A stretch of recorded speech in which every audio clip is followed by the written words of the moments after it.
Bonjour à tous, je suis vraiment très heureux de vous retrouver aujourd'hui pour vous présenter le nouveau pack vidéo été, nouvelle version, format 2020. Mais juste avant de vous présenter le contenu, j'aimerais vous en dire quelques mots puisque j'ai eu la chance de le vivre. Et je ne sais pas si vous avez vu passer les témoignages des participants, c'était tout simplement magique. On a vraiment ressenti tout au long de cette retraite une paix et une sérénité assez hors du commun. Je dois dire, ce qu'il y avait d'assez différent dans cette retraite par rapport aux autres, c'était l'expérience encore plus directe de la paix, de la sérénité, de la pleine conscience, du bonheur, de l'amour aussi, que ça soit à travers les enseignements, mais aussi à travers les pratiques. Bruno a vraiment amené quelque chose en plus pour nous faire vivre une expérience encore plus profonde et encore plus directe. Il faut dire que c'était un stage de 7 jours, donc en 7 jours, il y a eu le temps d'y avoir toute une mise en préparation, toute une continuité pour pouvoir arriver justement jusque-là. Alors justement, sans plus attendre, je suis très fier aujourd'hui de vous présenter ce pack vidéo. Je dois dire que je suis assez fier de ce pack vidéo et je ne m'accorde pas bien sûr tout le mérite puisque les enseignements et les pratiques viennent de Bruno, mais ce dont je suis très content, c'est qu'on retrouve dans ce pack toute cette continuité, toute cette fluidité, toute cette progression qui monte, ça monte vraiment en intensité, ça monte vraiment crescendo au fur et à mesure. Chaque pratique a été associée à un enseignement et l'enseignement suivant va très bien compléter la pratique et l'enseignement précédent et ainsi de suite. Donc on arrive comme ça à quelque chose vraiment de très complet et encore une fois, je suis vraiment super ravi et sans plus attendre, je vais vous le présenter. Vous allez voir, vous allez vraiment avoir l'impression d'avoir participé à ce stage de méditation, tant on retrouve vraiment ce fil conducteur. Partie numéro 1, les fondamentaux de l'accomplissement personnel. Vous allez voir, dès cet enseignement, c'est une immersion dans le stage avec Bruno. Vous saurez quoi faire pour créer une vie différente. Vous allez avoir une présentation de la méditation. Et justement, on arrive à la première pratique, l'initiation à la méditation. Là, c'est une approche tout en douceur qui va aller compléter le premier enseignement pour ramener votre attention ici et maintenant de façon vraiment naturelle. Vous allez découvrir vraiment au-delà de cette pratique et au-delà d'une simple technique, un état d'être. Partie numéro 2, apprendre et maîtriser la méditation. Vous allez avoir un enseignement vraiment très complet et très riche sur la méditation. Vous allez apprendre ce qu'est réellement méditer, comment méditer, vous allez connaître aussi les différents aspects de la méditation, qu'est-ce que n'est pas aussi la méditation et les erreurs qu'on peut faire souvent à ce sujet, comment fonctionne notre esprit, bref, c'est un enseignement vraiment indispensable pour maîtriser la méditation qui s'adresse à la fois aux personnes qui connaissent déjà la méditation qu'aux débutants complets. Pratique numéro 2, donner et recevoir. Une pratique qu'on apprécie beaucoup puisque vous allez apprendre à prendre soin de vous et encore une fois, c'est une très belle continuité de l'enseignement que vous avez reçu juste avant sur la méditation. Il y a un prolongement magnifique dans cette pratique qui vous remplira de bonheur. Ça, c'est quand vous arrivez à la fin de la pratique, mais je vous en dis pas plus, je vous laisse la découvrir. Partie numéro 3, se réconcilier avec soi-même. Là encore, c'est un de mes enseignements préférés. C'est un enseignement très humain qui vous apprend à changer le regard sur vous-même. Vous allez apprendre l'authenticité, aussi un authentique respect vis-à-vis de vous-même. Vous allez apprendre aussi l'amour de soi. Pratique numéro 3, une des plus puissantes pratiques de ce stage et une des plus belles, encore une fois, une de mes préférées, la puissance de l'amour. Après avoir compris ce qu'était l'amour de soi dans l'enseignement précédent, là, vous allez le mettre en application et en pratique. C'est beau, c'est tout simplement beau, c'est une très belle expérience à vivre, et là encore, je vous en dis pas plus pour vous laisser la découvrir par vous-même. Enseignement numéro 4, changer sa vie en profondeur. Là, on arrive à ce stade à la moitié du pack vidéo, et on va atteindre encore une toute autre profondeur qui est possible justement parce qu'il y a eu tous ces enseignements et toutes ces pratiques précédemment. Pratique numéro 4, être pleinement présent à soi-même.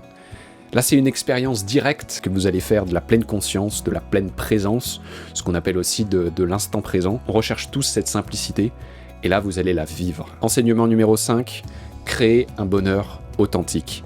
C'est l'enseignement, je crois, qui a le plus touché les participants pendant le stage. Il vous montre comment prendre la responsabilité de votre bonheur, et qu'est-ce que ça veut dire exactement prendre la responsabilité de sa vie et de son bonheur. Avec ça, vous serez vraiment équipé pour construire et réaliser vos aspirations.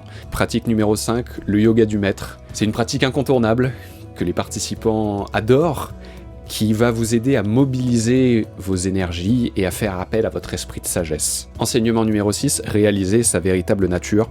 Ça y est, on arrive tout doucement à la fin du pack vidéo, et si vous réalisez ce qui est transmis dans cet enseignement, vous pourrez vraiment vous libérer de toutes, je dis bien toutes, vos difficultés. C'est un enseignement vraiment incontournable et très important à maîtriser quand on parle de méditation. Pratique numéro 6, révéler ses aspirations profondes.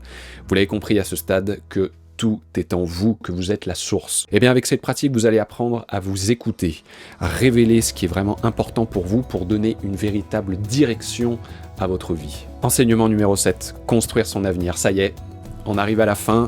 Je ne pouvais pas vous laisser sans cet enseignement qui vous aidera à bien assimiler, mais surtout à mettre en application tout ce que vous avez reçu précédemment dans ce pack vidéo. Là, vous allez repartir de ce pack vidéo serein, prêt à aller de l'avant et à construire votre vie pour le meilleur. En tout cas, c'est bien sûr ce que je vous souhaite. Et enfin pour finir, pratique numéro 7, construire son avenir et libérer le bonheur en vous-même.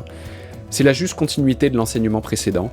Là, vous allez vraiment intégrer en profondeur et à un tout autre niveau tous les enseignements que vous avez reçus. Voilà, j'ai été vraiment très heureux de vous présenter ce tout nouveau pack vidéo été, nouveau format. Une dernière chose aussi que je vous ai pas dit, qui concerne un peu plus la technique, c'est qu'il y a eu une vraie amélioration au niveau de la qualité des images. Pour commencer, on a filmé en plus haute définition, puisqu'on a fait aussi des investissements matériels qui nous le permettent. Également un nouveau traitement du son. Là encore, on a fait des investissements assez importants pour vous offrir encore une meilleure qualité. Vous allez voir, on a un son qui sonne vraiment bien, qui résonne bien, vous allez avoir l'impression d'être vraiment dans la salle. Comme je me plais le dire à chacune des retraites, la seule question que vous avez à vous poser ici, c'est quel cadeau j'ai envie de me faire. Voilà, ça c'est plus pour la petite partie technique et esthétique, mais pour moi c'était important justement à chaque fois de vous proposer une qualité encore meilleure. C'est aussi tout le fruit de mon expérience que je suis vraiment très heureux de vous partager à travers ces packs vidéo. Voilà, je vous souhaite vraiment encore une fois une très très heureuse découverte. Merci de m'avoir écouté, prenez soin de vous et puis à très bientôt. Ciao ciao.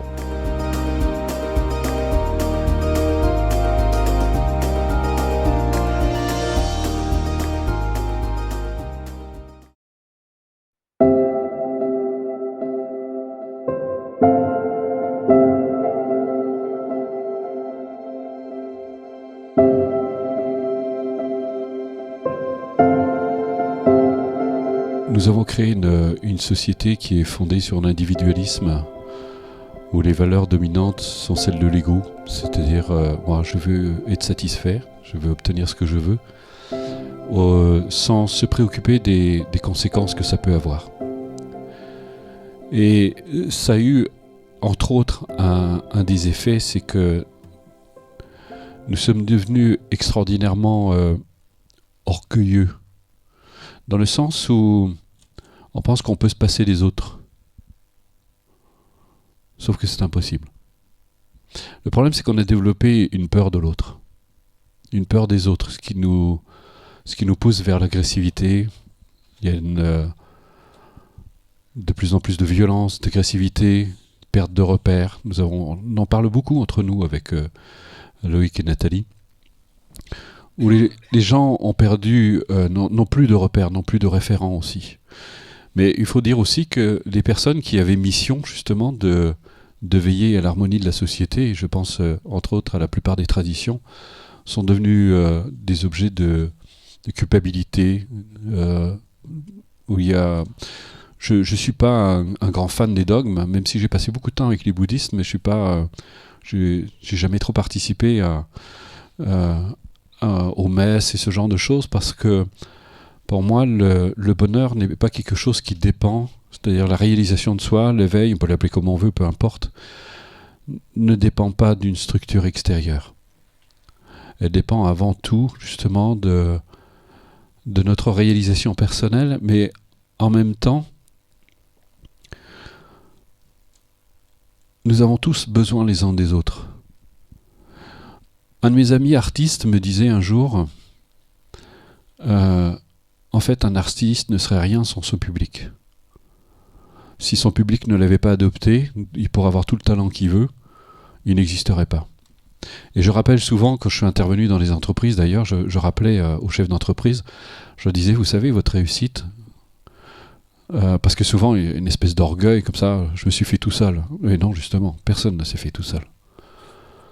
Parce que sans ses clients, le chef d'entreprise n'existerait pas, sans ses ouvriers aussi, le chef d'entreprise n'existerait pas. Et quoi qu'on veuille réaliser, quoi qu'on veuille réussir, on se rend compte qu'on ne peut pas le faire sans les autres. Alors peut-être qu'on l'obtient par la manipulation, parfois, par la peur, par le chantage, mais ça ne donne jamais de réussite heureuse. Jamais. J'ai eu la chance, justement, comme j'ai été SDF, et puis que j'ai gravité même dans des milieux très riches, j'ai fréquenté des personnalités connues aussi. Un de mes amis était pratiquement milliardaire. J'ai gravité pratiquement dans tous les milieux. Et je me rendais compte à quel point ça ne dépendait pas du tout de ce qu'on possède ou de ce qu'on ne possède pas. Et finalement, les personnes que j'ai rencontrées sur mon chemin, qui m'ont le plus interpellé, c'est tous ces sages qui ne se préoccupaient pas justement de réalisation matérielle, mais qui se préoccupaient davantage de leur accomplissement, de leur réalisation, et de cultiver justement toutes ces valeurs dont vous parlez, justement, d'altruisme, de bienveillance, de respect, d'amour, de compassion. Je dirais qu'ils n'avaient leur dimension n'avait d'égal que leur amour de l'humanité. Et ce sont toutes des personnes qui m'ont énormément apporté, énormément appris, et qui ont été pour moi des repères, des lumières dans la nuit, pour rappeler une expérience que j'ai vécue avec Shimon Rinpoche. D'ailleurs, c'est Bouddha qui dit « devenez des flambeaux pour les autres », mais à condition d'abord d'accepter justement de laisser briller la lumière qui est en nous.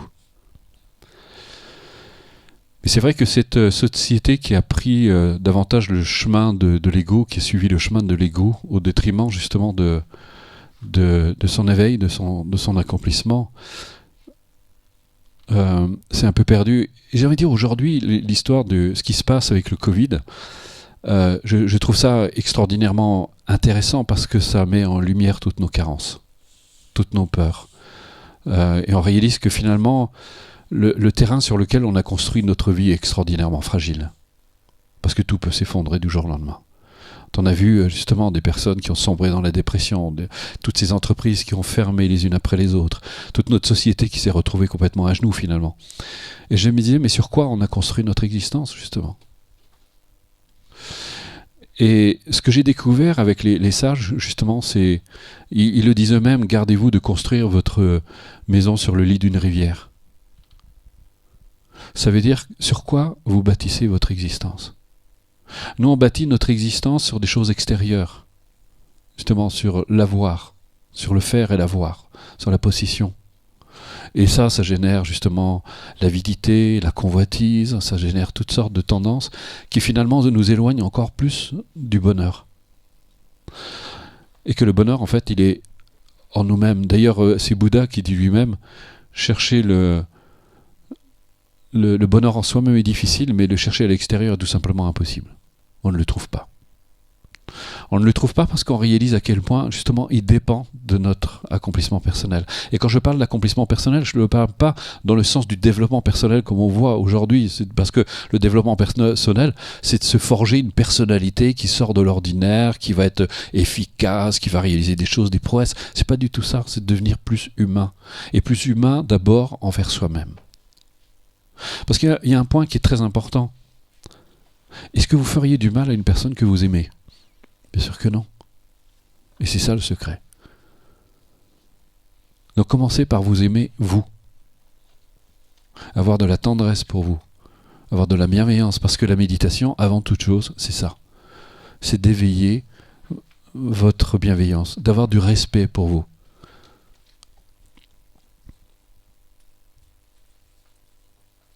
Parce que plus vous vous aimerez, plus vous aurez du respect pour vous, et bien plus vous ferez des cadeaux.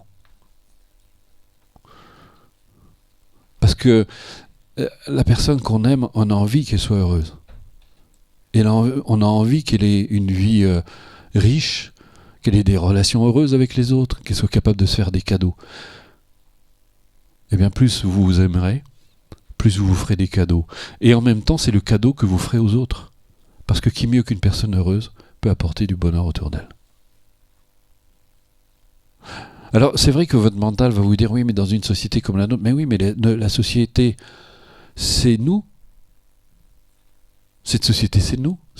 Nous sommes tous des composantes de cette société. Donc, si on veut une société différente, il est temps, justement, de penser, d'agir et de s'exprimer différemment pour avoir des résultats différents. Et je suppose que vous êtes tous là pour ça. Rappelez-vous la notion de résultat. Résulte de. C'est un aboutissement, le résultat. Donc si vous n'êtes pas satisfait du résultat, si votre soupe est dégueulasse, eh bien dites-vous, j'allais faire autrement, pour qu'elle soit bonne. Donc si vous n'êtes pas satisfait du résultat que vous avez aujourd'hui, eh bien, essayez autre chose. Et si ça ne marche pas encore, eh bien, essayez encore autre chose. Et essayez encore autre chose, jusqu'à ce que ça marche.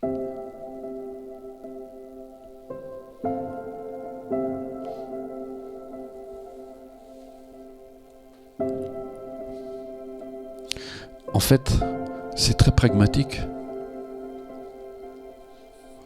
Il n'y a rien de mystérieux dans ce genre de réalisation.